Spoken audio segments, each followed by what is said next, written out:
अरे फुटनिया हाय बबुआ लालू जी के देनिया। मुकेश भैया के तो मुझ है। ये गीत हमारे जख्मी भैया ने लिखा, जख्मी जितेंद्र। लालू डेरा उनकर घर है, उनकर गाने का नाम है लालू डेरा।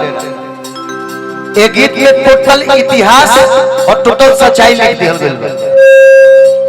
अब पता ना वो लोग उस समय जवान हुई, हम तक जन्म ले ले होकर चाहना कि मछलियां ठीक करेलो स्पेशल फरमाइश में ऐसे गावे।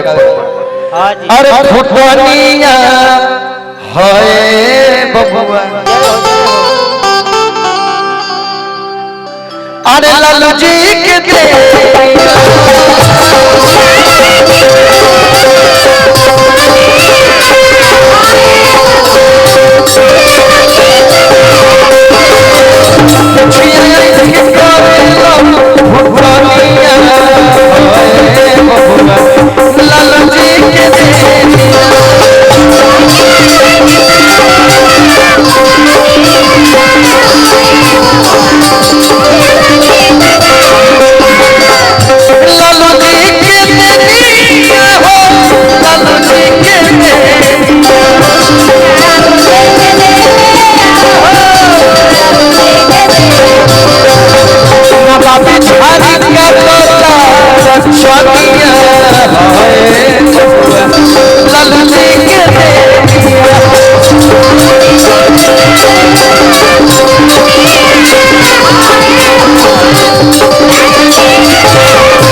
इस गाने में जख्मी जितेंद्र जी ने इतिहास को दर्शा दिया।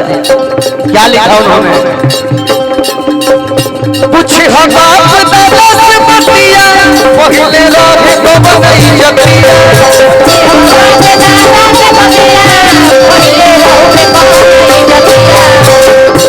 भैया बाबूजी से पूछी बाबूजी से पूछी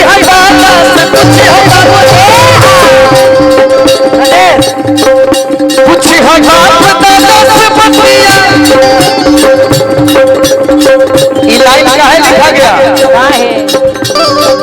एक मिनट, अरे भाई भाई ये लाइन क्यों लिखा गया कि जो लोग ये बोल रहे हैं आज जिनके पैर में जूते पहनने की औकात नहीं थी, वो आज बोल रहे हैं कि मेरा नेता फलना है। उनके लिए लिखा गया पूछी हम बाप दादा से बतिया पहले लोग को नहीं जतिया।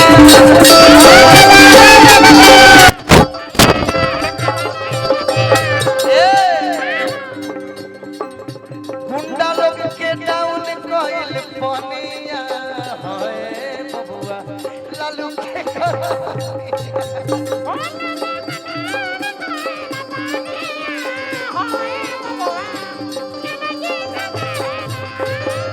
गुंडा लोग के डाउन कोइल पनिया है बबुआ लालू के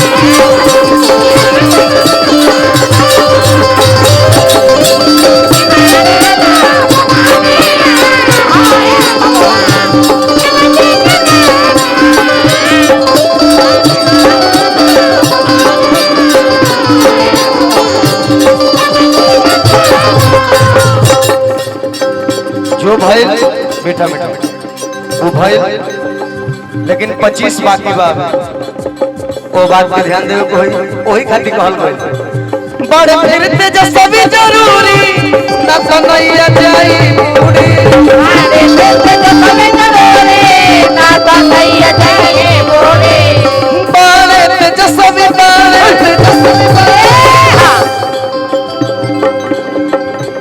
बड़े फिर तेजस्वी जरूरी ना तो नहीं जाई बूढ़ी अरे तेजस्वी जरूरी ना तो नहीं जाई बूढ़ी मृत्युन भैया अच्छा जड़ से मिटावला फुलमिया होए बबुआ देश आजाद 1947 के हो गए लेकिन हमनी का आजाद ना भइल हमार बड़ भाई छोटू छलिया जी बड़ा सुंदर सुंदर ये बारे में गीत गौले हमने के आजाद ना भइल रही जा लेकिन जड़ से आजादी के दिलावा हमार काका बा जड़ से मिटावला फुलमिया होए बबुआ